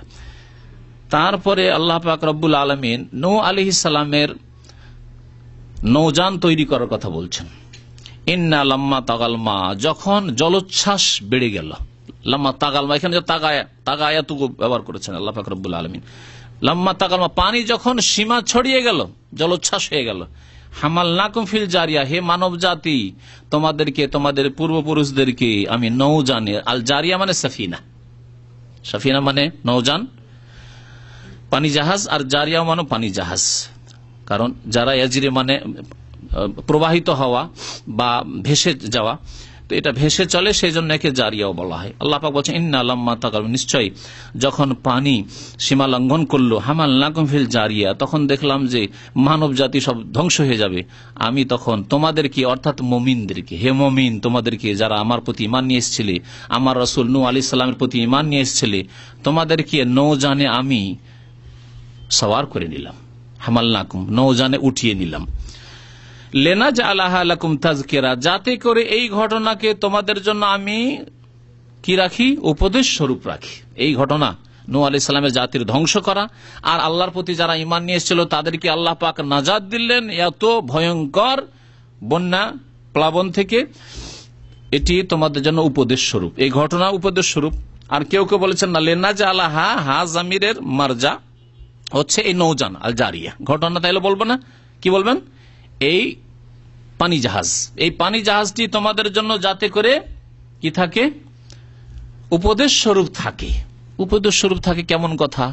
এই ক্ষেত্রে দুটি তফসির আছে। একটা তফসির যদিও দুর্বল তফসিরটি, কেউ কেউ বলেছেন যে নবী করিম সাল্লাল্লাহু আলাইহি সাল্লামের আবির্ভাব পর্যন্ত নূহ আলাইহিস সালামের এই নৌযান, যে নৌযানে আল্লাহ পাক রব্বুল আলামিন এই মানব জাতির মুমিনদেরকে উদ্ধার করে, আর এখান থেকে প্রজন্ম, আগামী প্রজন্ম, বাকি সবকে আল্লাহ ধ্বংস করে দিয়েছিলেন। এই নৌযানটি আল্লাহ নবী সাল্লাল্লাহু আলাইহি ওয়াসাল্লামের জামানা পর্যন্ত ছিল। এই একটি রিওয়ায়াত কিছু কিছু তাবেইন থেকে এসছে। তাহলে লেনাজ আল্লাহ তাজকিরা মানে ওই জলজাহাজটি, ওই পানি জাহাজটি, যেই পানি জাহাজে তারা চেপেছিলেন নূহ আলাইহিস সালাম এবং তার সম্প্রদায়ের ইমানদার লোকেরা চেপেছিলেন, সেইটিকে আমি উপদেশ স্বরূপ আমি রাখতে চেয়েছি। এই একটি তফসির করা হয়েছে। কিন্তু এর চাইতে ভালো তফসির হচ্ছে সেই পানি জাহাজটি নয়, বরং ওই রকমের পানি জাহাজ। আমি এই পানি জাহাজে চাপতে হবে এবং তোমরা এতে পানিতে সফর করতে পারবে, সমুদ্রে সফর করতে পারবে, এইরকম তোমাদেরকে জ্ঞান দান করেছি, যাতে করে এই পানি জাহাজ দেখলেই তোমাদের স্মরণে আসে যে আল্লাহ পাকে পানি জাহাজ দিয়ে নূহ আলাইহিস সালামের কাফের জাতিকে ধ্বংস করেছেন। পানি জাহাজে আল্লাহ পাক হেফাজত করেছেন মুমিনদের, এবং যখন বন্যা প্লাবিত হইল কাফেরদেরকে আল্লাহ পাক ধ্বংস করেছেন। লেনাজ আলাহা লাকুম তাজকিরা, যাতে করে এই পানি জাহাজকে, তাহলে এই পানি জাহাজ নয়, এই রকমের পানি জাহাজ, জিন্স বলা হয়েছে, তাফসীর কারগণ বলেছেন। অধিকাংশ তাফসীর কারগণ এই বলেছেন, আর না হলে বলেছেন যে এই ঘটনা লেনাজ আলাহা লাকুম তাজকিরা, যাতে করে এই ঘটনাকে অথবা এই পানি জাহাজকে তোমাদের জন্য উপদেশ স্বরূপ করে দিই, তোমাদের স্মৃতিতে থাকে।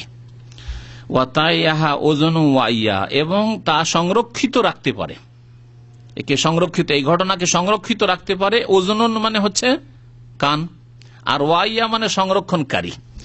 সংরক্ষণকারী কানে, যাতে করে এই ঘটনাকে সংরক্ষিত রাখতে পারে, কানে শুনে যে নূহ আলাইহিস সালামের জামানায় 950 বছর তিনি মানব জাতিকে হিদায়াত করেছিলেন, তার সম্প্রদায় যখন ঈমান নিয়ে আসেনি তখন তাদের জন্য বদদুয়া করেছিলেন, তখন আল্লাহ পাক এই কাফেরদের সবকে ধ্বংস করে দিয়েছিলেন পানিতে ডুবিয়ে, একমাত্র মুমিনদেরকে আল্লাহ পাক রক্ষা করেছিলেন এই পানি জাহাজ দিয়ে।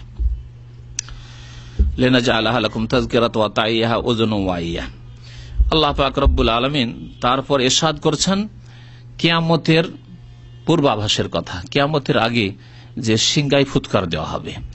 ফাইযা নুফিখা ফিস সূরি নাফখাতুন ওয়াহিদা, এই সিংগায় ফুৎকার কবার হবে জানা আছে? হ্যাঁ, 3 বার না 2 বার? কে বলছেন 2 বার, কে বলছেন 3 বার। যেমন আপনারা 2 বার বলছেন, 3 বার বলছেন কেউ, তেমনি তাফসীর কারগণও ইখতিলাফ করেছেন, তাফসীর কারগণ ইখতিলাফ করেছেন, এবং এই বিষয়ে দুটি মত আছে। কেউ কেউ বলেছেন 2টি, কারণ কোরআন কারীমের সূরা জুমারে আল্লাহ পাক 2টির কথা উল্লেখ করেছেন।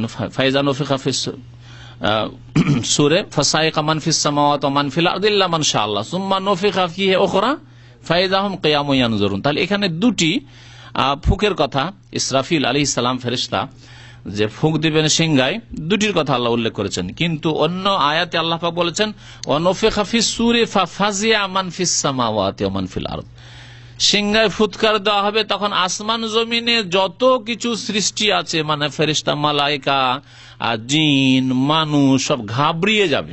ফাফাজিয়া, এখানে ঘাবড়ানোর কথা বলা হয়েছে এই আয়াতে।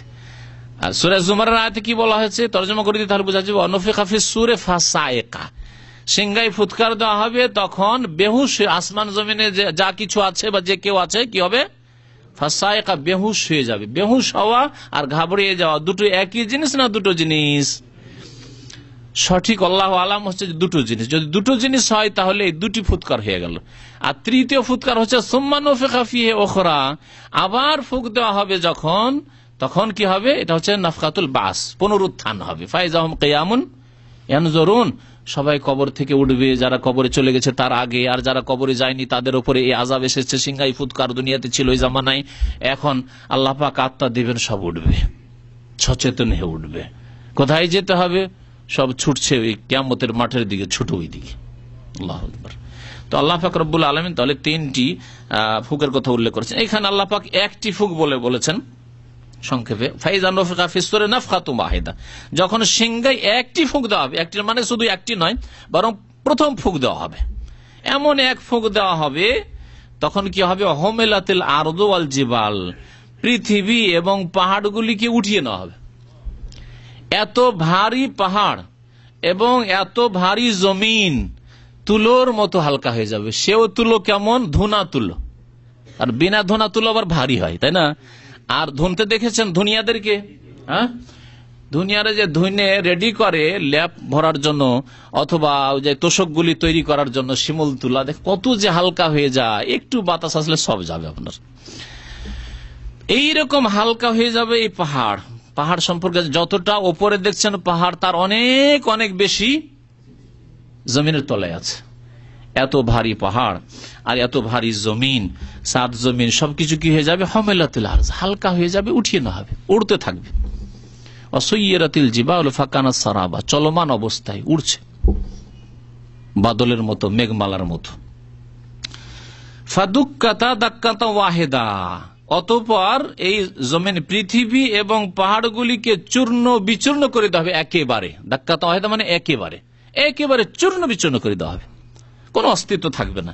তাহলে এই পৃথিবী ধ্বংস হয়ে যাবে, পাহাড় পর্বতমালা সব ধ্বংস হয়ে যাবে। আর তারপরে তাহলে হাসর হবে কোথায়? হ্যাঁ, বিচার দিবস কোথায় হবে? হ্যাঁ, বিদাতীদের কথা আরাফার মাঠে। হ্যাঁ, বিদাতীদের কথা আশ্চর্য লাগে যে আরাফার মাঠে হাজিগুলি আঁটে না। আমরা কত পেরেশান হয়ে যাচ্ছি আজকাল হজ করতে গিয়ে। আর আদম আলাইহিস সালাম থেকে শুরু করে আজ পর্যন্ত কত মানুষ এসেছে, আবার কত আসবে, আর কত পৃথিবীতে এখন আছে।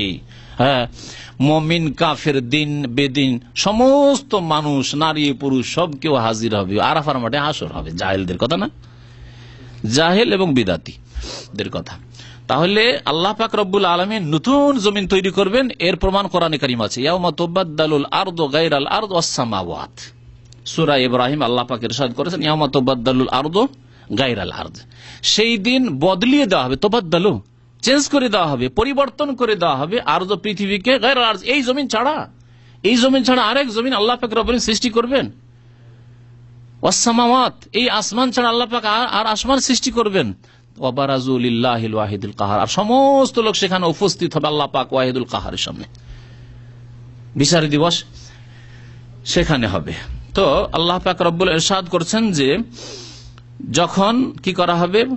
পৃথিবী এবং পাহাড়গুলিকে উঠিয়ে নেওয়া হবে, মানে হালকা করে দেওয়া হবে। ফাদুক্কাতা দাক্কাতা ওয়াহিদা, একেবারে সেগুলিকে চূর্ণ বিচূর্ণ করে দেওয়া হবে। ফায়াউমাইযিন ওয়াকাতিল ওয়াকিয়া, সেই দিন মহা ঘটনা ঘটবে। সেই দিন কি হবে? মহা ঘটনা ঘটবে। মহা ঘটনা কি? কামাতিল কিয়ামা, কিয়ামত কায়েম হবে। তাহলে কিয়ামতের আমি শুরুতে বলেছিলাম যে এই সূরা আল্লাহ পাক তিনটি নাম বলেছেন, একটি আল হাক্কা, আরেকটি হচ্ছে আল কারিয়া, কাযযাবা সামুদ ওয়া আদম বিল কারিয়া, আর আরেকটি হচ্ছে ফায়াউমাইযিন ওয়াকাতিল ওয়াকিয়া, সেই দিন আল ওয়াকিয়া ঘটে যাবে, মহা ঘটনা ঘটে যাবে। সূরা, একটি সূরার নামই হচ্ছে সূরাতুল ওয়াকিয়া। ইযা ওয়াকাতিল ওয়াকিয়া, যখন মহা ঘটনা ঘটে যাবে, মানে কিয়ামত কায়েম হয়ে যাবে। লাইসা লিওয়াকাতিহা কাযিবা, এই ঘটনায় কোন রকম মিথ্যার লেশ নেই। লাইসা লিওয়াকাতি কাযিবা খাফিজাতুর রাফিয়া, আল্লাহ কাউকে নিচে নামিয়ে দেবেন, রাফিয়া কাউকে আল্লাহ উপরে সম্মানিত করে উঠিয়ে দিবেন। সুবহানাল্লাহ। মুমিনদেরকে, সৎকর্মশীলদেরকে, মুত্তাকিনদেরকে আল্লাহ পাক সম্মানিত করে দেবেন। আর যতই জাতরেল হোক না কেন পৃথিবীর, বেদিনদেরকে, বেঈমানদেরকে, পাপিষ্ঠদেরকে, গুনাহগারদেরকে, আল্লাহর নাফরমান রাসূলের নাফরমানদেরকে আল্লাহ পাক খাফেজা, নিচে নামিয়ে দেবেন।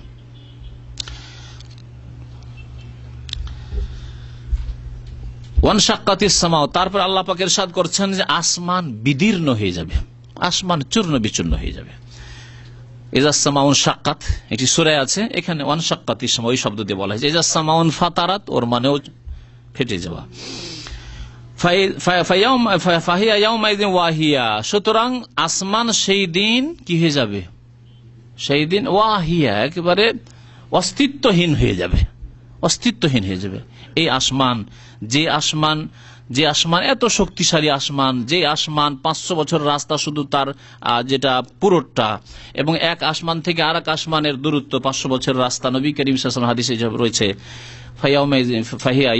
ওয়াহিয়া, এই আসমান সেই দিন চূর্ণ বিচূর্ণ হয়ে অস্তিত্বহীন হয়ে যাবে।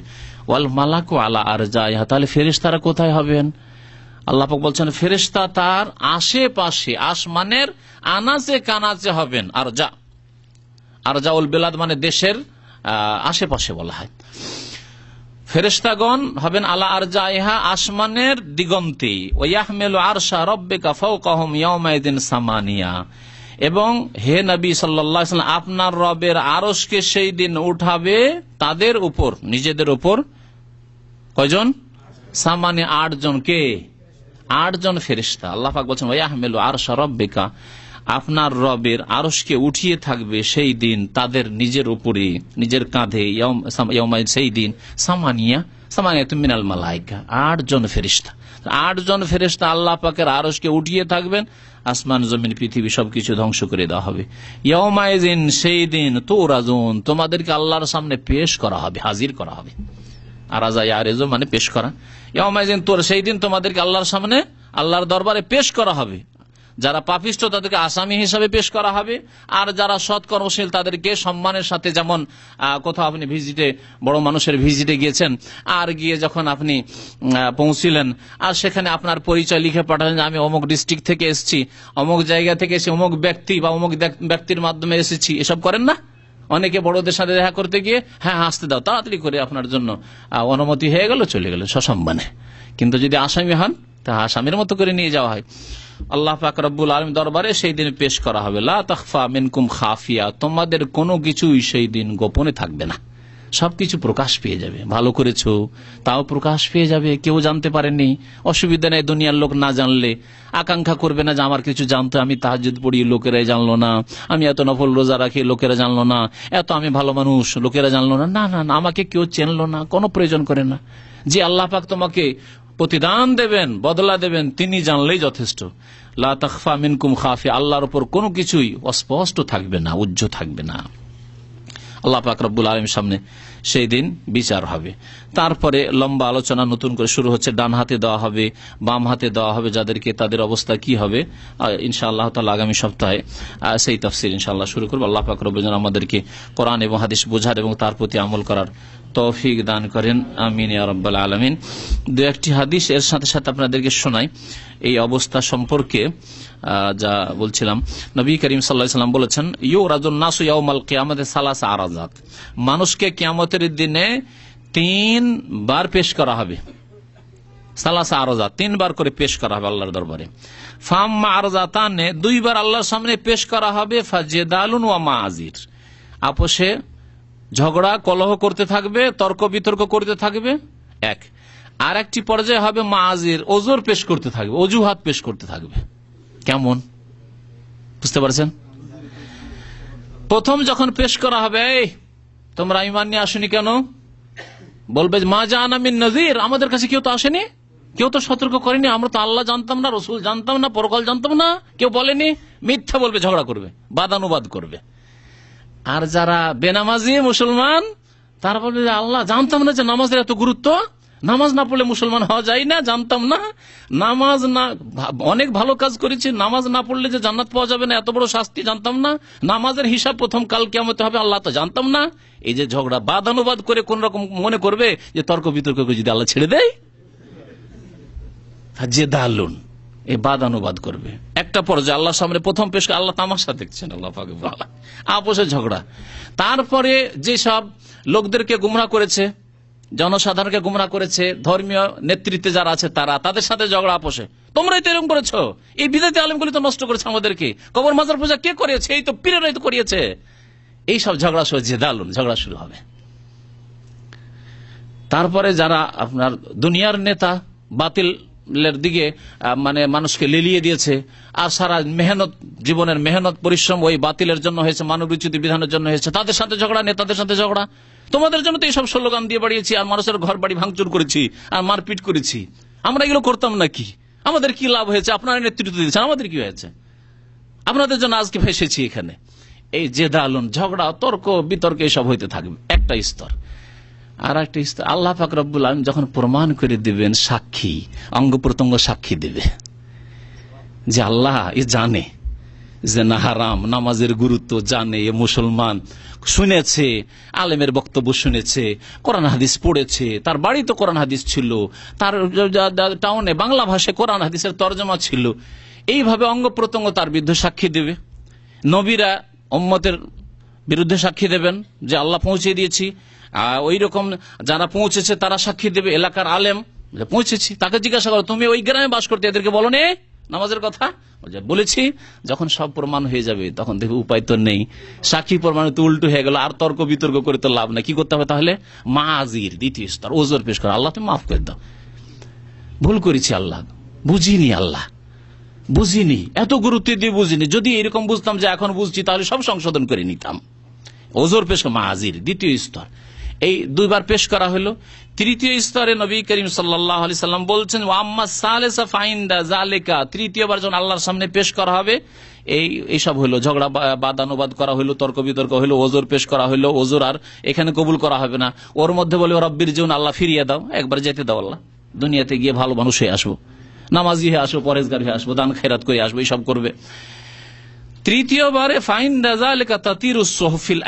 প্রত্যেকের হাতে হাতে কর্মলিপি, আমল নামা পৌঁছে যাবে, উড়ে চলে আসছে আমল নামা, তাতিরুস সুহুফ সাহিফা, আমল নামা উড়ে চলে আসছে, কারো ডান হাতে আসছে, কারো বাম হাতে আসছে। ফাখিযুন বিয়ামিনিহি, কেউ তো ডান হাতে ধরতে পারবে, ওয়াখিযুন বিশিমালি, কারো বাম হাতে এসে পড়বে। রাওয়াহু ইবনে মাজাহ ও তিরমিজি, হাদিসটি তিরমিজিতে রয়েছে, ইবনে মাজাহতে রয়েছে। আল্লাহ পাক রব্বুল আলামিন যেন আমাদের গুনাহ খাতা মাফ করে দেন, আমাদের নেক আমলে তৌফিক দান করেন। আল্লাহ পাক আমাদেরকে কিয়ামতের দিনে যেন লাঞ্ছিত অপদস্থ না করেন। আল্লাহ পাক আমাদেরকে হকের উপর চলার জন্য তৌফিক দান করেন, সিরাতে মুস্তাকিম সহজ সরল পথের উপর আমাদেরকে অটল যেন আল্লাহ পাক রাখেন। 5 ওয়াক্ত নামাজ আমাদেরকে কায়েম করার জন্য তৌফিক দান করেন, আমিন। প্রশ্ন আছে? একটি বিষয় আর আছে, এই যে 8 জন ফেরেশতা আল্লাহর আরশকে উঠিয়ে রাখবে, এটা কোরআনের কথা, তাই না? স্পষ্ট। তাফহিমুল কোরআন, আমার দেশের এক শ্রেণীর বক্তারা, এক শ্রেণীর আলেমরা পড়তে বলে, দুনিয়াতে দুটি তাফসীর পড়েন, তাফসীলুল কোরআন আর কি বলছে, তাফহিমুল কোরআন আর ফিজলালিল কোরআন। তাফহিমুল কোরআনের অবস্থা শুনবেন, যদি সবগুলি ভুল বলা যায় তো বড় দাস্তান হয়ে যাবে। একটি ভুল বলছি এই সূরা হাক্কায়, তাফহিমুল কোরআন আছে, এখানে আছে, তো আজকে নিয়ে আসা হয়নি। এর আগে আমি এক আলোচনাতে পড়ে শুনিয়েছি। মওদুদী সাহেবের নিজের যুক্তিকে প্রাধান্য দিয়ে কোরআনের আয়াতের ঠাট্টা মজা করেছেন। এটা অসম্ভব, কি করে হতে পারে যে 8 জন ফেরেশতা আল্লাহর আরশকে উঠিয়ে থাকবে? এটা হলো তাফহিমুল কোরআনের অবস্থা। যে তাফহিমুল কোরআন পড়তে আমাদের দেশে এক শ্রেণীর লোকেরা মানুষকে উদ্বুদ্ধ করে, উৎসাহিত করে, খবরদার না, এইসব বিদাতি তাফসীর, যাতে নিজের জ্ঞান বিবেককে কোরআন এবং সুন্নাহর উপর প্রাধান্য দেওয়া হয়েছে, প্রেফার করা হয়েছে। জ্ঞানে যদি ধরে তাহলে ধরলাম, নিলাম না হলে নিলাম না। কোরআনের আয়াতে আল্লাহ বলছেন ইয়াহমিলু আরশা রাব্বিকা ফাওকাহুম ইয়াওমাইযিন সামানিয়া, আরো বলছে এটা বিবেকে ধরেন 8টা ফেরেশতা কি করে ধরে থাকতে পারে, 8 ফেরেশতাতে আবার আরশ কি করে ধরে থাকতে পারে? তোমার জ্ঞান, ওমা উতীতু মিনাল ইলমি ইল্লা কালিলা, বাবা তোমাকে অল্প জ্ঞান দেওয়া হয়েছে, আল্লাহ পাক যেন মাফ করেন। তো এই বিষয়টি থেকে সতর্ক করছি যে অন্ধ হয়ে এই, আর বিশেষ করে এইসব তাফসীর, যেসব তাফসীরে এইরকম ধরনের বিদআত রয়েছে, এই ধরনের কোরআন হাদিস বিরোধী কথাবার্তা রয়েছে, সেগুলো থেকে সতর্ক থাকবেন। একজন ফেরেশতা, যে ফেরেশতা কত শক্তিশালী হয় ফেরেশতা, শোনেন ফেরেশতা সম্পর্কে ইমাম আবু দাউদ রাহমাতুল্লাহ আলাইহি বর্ণনা করছেন, জাবের বিন আব্দুল্লাহ সাহাবী থেকে রাসূলুল্লাহ সাল্লাল্লাহু আলাইহি ওয়াসাল্লাম ইরশাদ করেছেন, ওযেন আলী আন উহাদ্দিসা আন মালাকিন মিন মালাইকাতিল্লাহি তাআলা মিন হামালাতিল আরশ, যেই ফেরেশতা 8 জন আল্লাহর আরশকে উঠিয়ে থাকবেন, হামালাতুল আরশ, তাদের একজন ফেরেশতার কথা আমাকে বলার অনুমতি দেওয়া হয়েছে।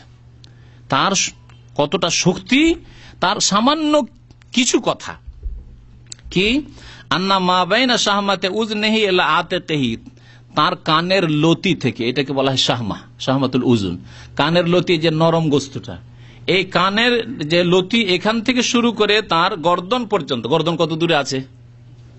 আধা হাত নয়, তাই না? আধা হাত নয়, এইটুকু জায়গার দূরত্ব কত? মাসিরাত 700 আমিন, 700 বছরের রাস্তা, 700 বছর রাস্তা। একজন ফেরেশতার এই কানের লতি থেকে শুরু করে তার কাঁধ পর্যন্ত, আতেক পর্যন্ত, কাঁধ পর্যন্ত 700 বছরের রাস্তা। এইরকম 8 ফেরেশতাতে আল্লাহর আরশকে উঠিয়ে আছেন। আর এটা নিয়ে কেউ নিজের সীমিত বিবেক দিয়ে ঠাট্টা মজা করবে, এটা কি করে হইতে পারে? এটা অসম্ভব। হ্যাঁ, যুক্তিকে প্রাধান্য দেওয়া। আল্লাহ পাক যেন এই রকমের বেদিনী থেকে বা এই রকমের কোরআন এবং হাদিস বিরোধী কথা থেকে আল্লাহ পাক আমাদের হেফাজত করেন। আল্লাহ পাক কোরআন এবং হাদিস আমাদের মেনে চলার তৌফিক দান করেন। হাদিসটি আবু দাউদের হাদিস, কিতাবুস সুন্নাতে আবু দাউদ রাহমাতুল্লাহ হাদিসটি বর্ণনা করেছেন।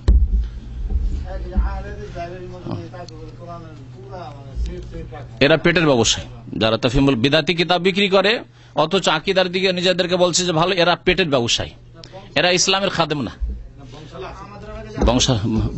বংশালে কি ইসলামের খিদমতে ঠিকা নিয়েছে? ওরা পেটের লাইব্রেরি, পেটের লাইব্রেরি।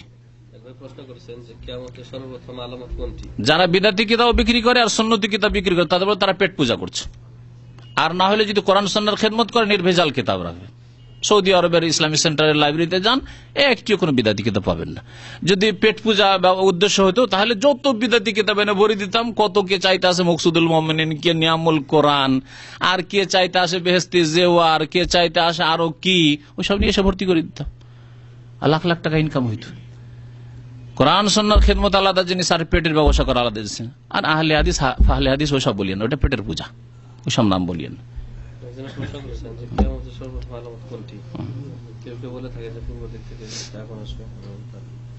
কিয়ামতের বড় আলামত আছে কয়েকটি, সেগুলি সম্পর্কে আমার বিস্তারিত আলোচনা আছে, ওগুলো শুনে নেবেন। কোনটি আগে কোনটি পরে, এসব কোন এমন গুরুত্বপূর্ণ কথা। প্রশ্ন করেছেন যে আমার বাবার মৃত্যুর পর তাকে পারিবারিক কবরস্থানে দাফন করা হয়েছে, পরবর্তীতে সেখানে ঘরবাড়ি ও গোসলখানা উঠাতে পারে, তাই কবরটাকে ইট অথবা লোহা দিয়ে ঘেরাও দিতে চাই, এ সম্পর্কে জানতে চাইছেন।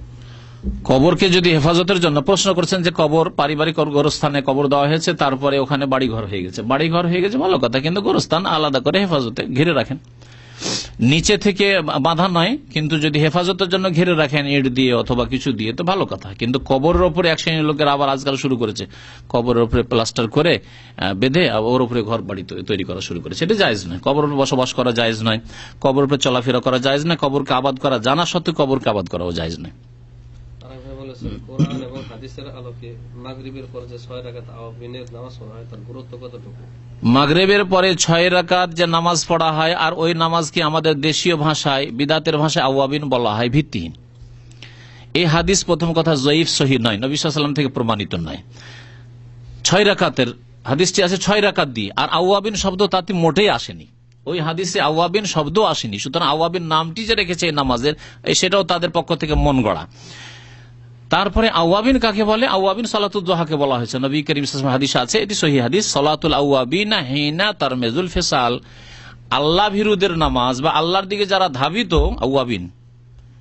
আওয়াবিন মানে আল্লাহর দিকে যারা ধাবিত।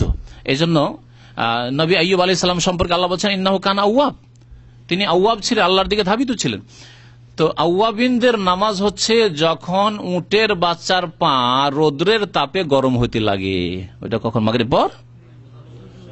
কেউ বলবেন যে মাগরিব পর উটের বাচ্চাকে গরম লাগতে লাগে পায়ে, না সকালবেলা 8টা 9টা 10টা যখন হচ্ছে জাওয়ালের আগ পর্যন্ত, দুপুর হওয়ার আগ পর্যন্ত, এই সময়টা হচ্ছে সালাতুদ দুহা। সালাতুদ দুহা যেটি, সেটি হচ্ছে সালাতুল আওয়াবিনা হিনা তারমিজুল ফিসাল। সুতরাং মাগরিব পরে নামাজ প্রথম কথা 6 রাকাতের হাদিস যায়িফ, 2 নম্বর কথা আওয়াবিন নাম রাখা ভিত্তিহীন।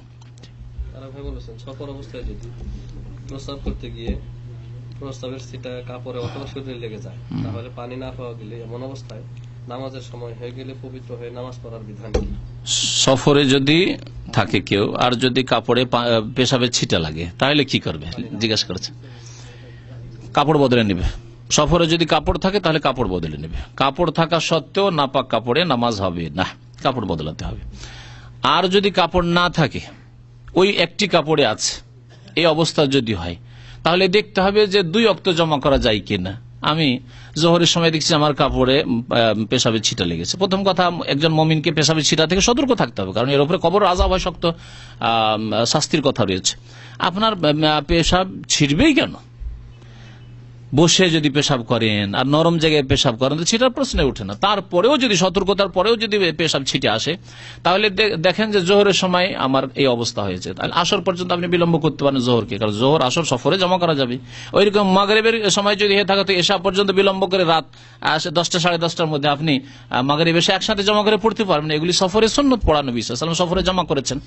কিন্তু যদি দেখা যায় যে না, আমার কাছে কোনো কাপড়, এই কাপড় আর জোহর আসর পড়তেই পারবো না, মাগরিব হয়ে যাবে, যদি আমি কাপড়ের আশায় থাকি বা কাপড় পাওয়ার আশায় থাকি বা বাড়িতে পৌঁছার আশায় থাকি, তাহলে ওই কাপড়েই নামাজ পড়তে হবে ওয়াক্তে। জোহর আসর জমা করে আপনি ওই নাপাক কাপড়ে নামাজ পড়েন, কারণ আল্লাহ বলছেন ফাত্তাকুল্লাহ মাস্তাতাতুম, যথাসাধ্য আল্লাহকে ভয়। আপনার সাধ্যে আছে একটি কাপড়, সুতরাং একটি কাপড়ে। এর চাইতে খারাপ অবস্থার কথা বলছি, কাউকে যদি চোর ডাকাতে কাপড় চোপড় সব নিয়ে উলঙ্গ করে দেয়, এরকম ঘটনা ঘটতে পারে না? খুলনা ঢাকা থেকে এক ঘটনা আমাকে শুনিয়েছে, এক লোক যাচ্ছে, ও বন্ধু বান্ধব সেজে কিছু লোক এসে কিছু খাওয়িয়ে দিয়েছে, ওকে চা অথবা কিছু খাওয়িয়ে দিয়েছে, মিষ্টি খাওয়িয়ে দিয়েছে। খাওয়িয়ে দেওয়ার পরে এমন পাগলে ঘুম এসছে নেশা খাওয়িয়ে দিয়ে। তারপর তার মাল সামান তো নিয়ে গেছে, ওর জামা কাপড় সব খুলে নিয়ে একটা জাঙ্গিয়াই রেখে দিয়েছে। এই ঘটনা সত্য ঘটনা, কয়েক বছর আগের। ট্রেনে পড়ে আছে, হুঁশ হয়নি। ট্রেন আবার অন্যদিকে লেগে ওই বগি লেগে চলে যাচ্ছে, তখন ভিতরে ঢুকে কর্মকর্তারা স্টেশনে এসে দেখছে আরেকটা লোক এরকম বেহুশ মরা পড়ে আছে কেন, উঠাচ্ছে, ধাক্কা দিয়ে উঠেছে, তখন উঠেছে, কিছু নেই তার গায়ে, একটা জাঙ্গিয়া ছাড়া। এইরকম যদি অবস্থা হয়, নামাজের রক্ত চলে যাচ্ছে, নামাজ পড়বে না পড়বে না? নামাজ পড়তে হবে। যেই অবস্থায় আছেন সেই অবস্থায় নামাজ পড়তে হবে। ফোকাহে কেরাম বলছেন যে কেউ যদি একবার উলঙ্গ অবস্থায় থাকে, কিছুই নেই, তাহলে তার সতর ঢাকার জন্য সতর্কতামূলক বসে বসে নামাজ পড়বে। দাঁড়িয়ে থাকলে একেবারে খারাপ, যেন খুব অশ্লীল লাগছে, একটু জানে ঢাকা থাকে কিছু, বসে বসে সে নামাজ পড়ুক। এটি হানাফি ফিকার কিতাবে এই ফতোয়া আছে। তাহলে বোঝা গেল যে নামাজের মাফ কোন অবস্থায়। কিন্তু আমাদের দেশের বেনামাজিদের নামাজ পড়বে না, কোন আত্মীয়র বাড়িতে গিয়ে ওর অজুহাত ওজর হচ্ছে কাপড় খারাপ। মহিলাদের কাপড় মাসে 3 দিন খারাপ থাকে, এদের 30 দিনই খারাপ থাকে, 30 দিন খারাপ থাকে, সবসময় কাপড় খারাপ থাকে এদের। আশরায়ে মুবাশশারা কাদের বলা হয়? নতুন লোকদের প্রশ্ন মনে হচ্ছে। আপনারা আসেন, এখানে আসে শিখেন, ক্লাসগুলিতে নিয়মিত। আশরা 10 জন ব্যক্তি, মুবাশশারা বিল জান্নাহ, মানে যাদেরকে জান্নাতের সুসংবাদ দেওয়া হয়েছে। 10 জন সাহাবীকে একটি হাদিসে জান্নাতের সুসংবাদ দেওয়া হয়েছে, তারা আশরা মুবাশশারা। বাস, সময় হয়ে গেছে, খানা দেন। দোয়া চেয়েছেন, এক ভাইয়ের আব্বা মারা গেছেন, দোয়া চেয়েছেন, আল্লাহ পাক যেন জান্নাতবাসী করেন, গুনাহ খাতা আল্লাহ পাক মাফ করেন। যেসব ভাইদের অসুবিধা হয়েছে আল্লাহ পাক অসুবিধা বলা মুসিবত যেন দূর করে দেন।